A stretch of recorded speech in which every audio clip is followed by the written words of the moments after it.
Good morning, fellow travelers.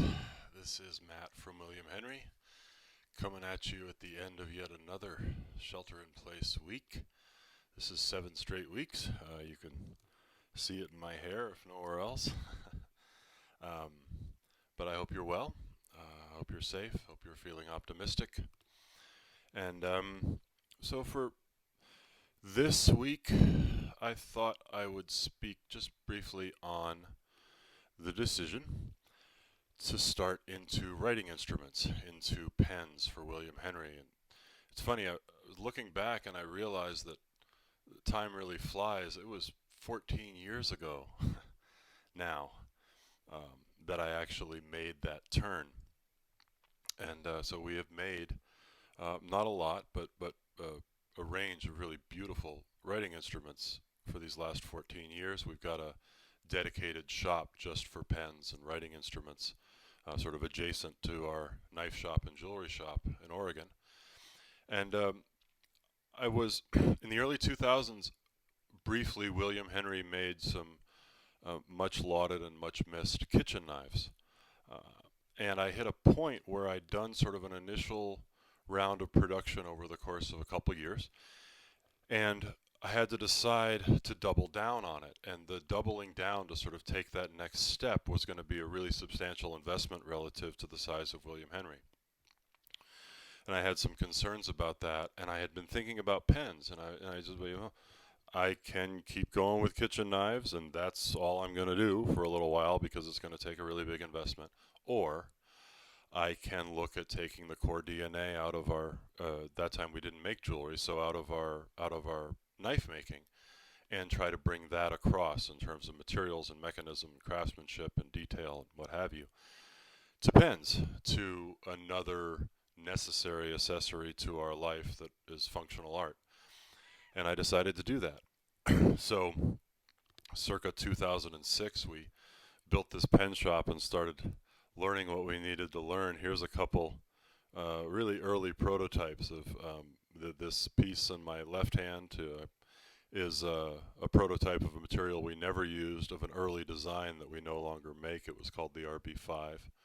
And then this is an early prototype of our Chablis twist pen, which we still do make, but there's a variety of little details that aren't quite the same. So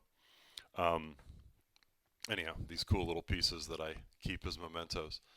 So the decision was to start making pens, and it was really interesting. Like anything you do, yeah, I know how to do this, so that'll be easy. And of course, that is never easy or as straightforward as you thought it was going to be. It took a lot of learning.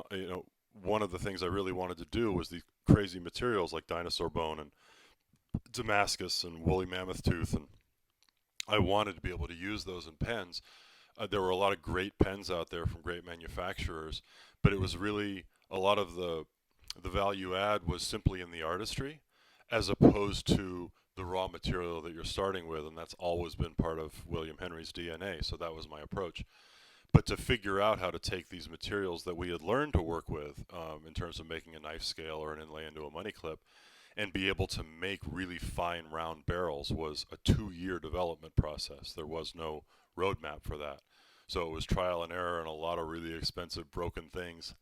But eventually we got it. And so you'll see in, on our website, or, at one of our retailers when they're open again, you'll see this extraordinary range of materials that you really almost never see in writing instruments.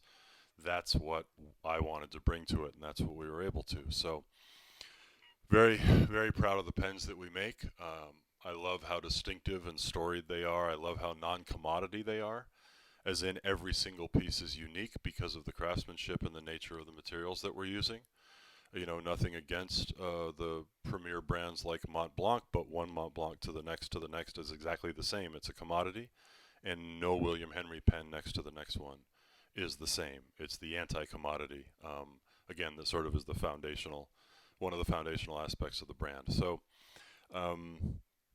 that was the decision. We still make a beautiful range of pens. We got a new pen design coming out later this year. And to circle back to the beginning, in the early 2000s, we made kitchen knives. People have missed them ever since we didn't. And here's a little sneak peek.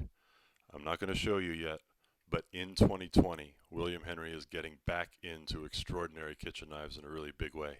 I've been working on it for about 18 months, and I'm really excited to be able to share that with you in the future. And in the meantime, since you need to sign checks and still have a pen in your life, go ahead and check out William Henry because they are spectacular.